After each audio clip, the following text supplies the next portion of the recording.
Tere jälle, hea rahvas. Täna tuleb siuke jälle hoopis teistsugune postitus.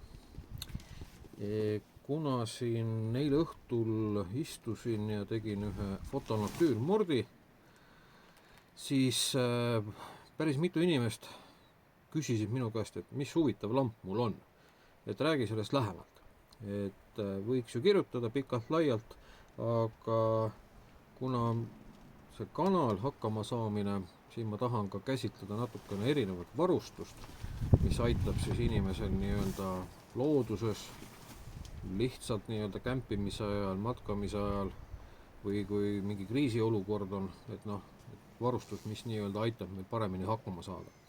Ja mul on nüüd üks selline tore gaasilatern, mis köitis osad inimeste tähelepanu ja mõtlesin, et teakene küll, et teen siis juba parem sellest laternast ühe tutvustava video siia kanalisse ja siis saavad seda nii-öelda laiemad massid ka vaadata. Millega siis tegu on? Et logo järgi otsustades on tegemist siis Robensiga tootja.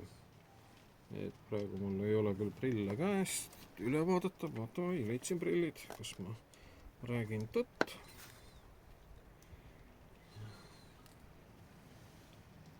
Robens, õige, täitsa räägin tõtt. Nii, ja töötab see gaasi pealt ja ta ei ole selles mõttes tüüpiline gaasilatern, mis siis nii-öelda on sukaga gaasilatern, kus sukka aetakse hõõguma, tuhastub ära ja siis ta hakkab valgustama. See on pigem nagu selline gaasiküünal. Kinkis selle mulle väga hea vana sõjaväekaaslane ja sõber Indrek Hunt. Minu tervitused temale. Siuke tore kingitus. Kui nüüd täpne olla, siis jah, ütleme, tegi ta selle kingituse nii-öelda minu ja sind ja siis teise poja Terko Tauri sünni puhul. Latern ise on ilusti pakitud mullikile sisse. Kaasas oli ka mingisugune paber mingite juttudega. Mina olen tüüpiline mees, kes loomulikult kõik sellised kasutusjuhendid ühesõnaga ignoreerib neid. Ma olen ju nii tark ja tean ise, kuidas asjad käivad. Ja nii ta ongi. Et mis siin ikka keerulist on. Et töö põhimõte on lihtne. Keeran laterna gaasipalooni otsa. Nii. Kraan. Ja ilmselt süütamiseks on mitmed erinevad viise. Minule meeldib kasutada kaari plasmasüütajat. Vot sellist. Siin on nüüd kaks võimalust, kuidas süüdata. Seda saab siit ülevalt sisse panna ja gaasijuga nii-öelda saab süüdatud. Või siis tuleb keerata klaasi. Mõnus sükene klaasikrigin käib. Keeran gaasi lahti. Kuulan kahinat.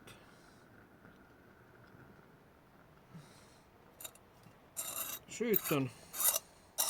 Hetkel klaas veel tuliseks ei ole läinud. Ja palun väga. Kogu lugu. Võimsust siis saab reguleerida. Läheb üle klaasi, see ei ole mõistlik. Saab siis selliseks ilusaks väikseks nagu, enam-vähem nagu küünlaleek. Ja selline mõnus latern. Mis mulle isiklikult tema juures meeldib?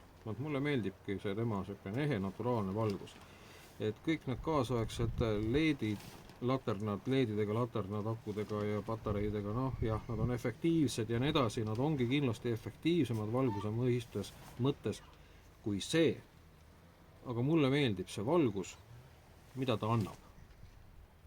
See on minu isiklik pluss, õigemini mitte minu isiklik pluss, vaid pluss, mida mina isiklikult nii-öelda nagu pean selle laterna suhtes. Et järgmine asi, mis mulle tema juures meeldib, on see, et ta tegelikult annab sooja. Et kui siin nüüd käsi ümber hoida, siis on tunda, ta annab mõnusalt sooja. Niimoodi ei saa siin kätt peal hoidagi. Mingid motomatkajad siin täpselt õigel ajal, kui ma salvestan, sõidavad mööda.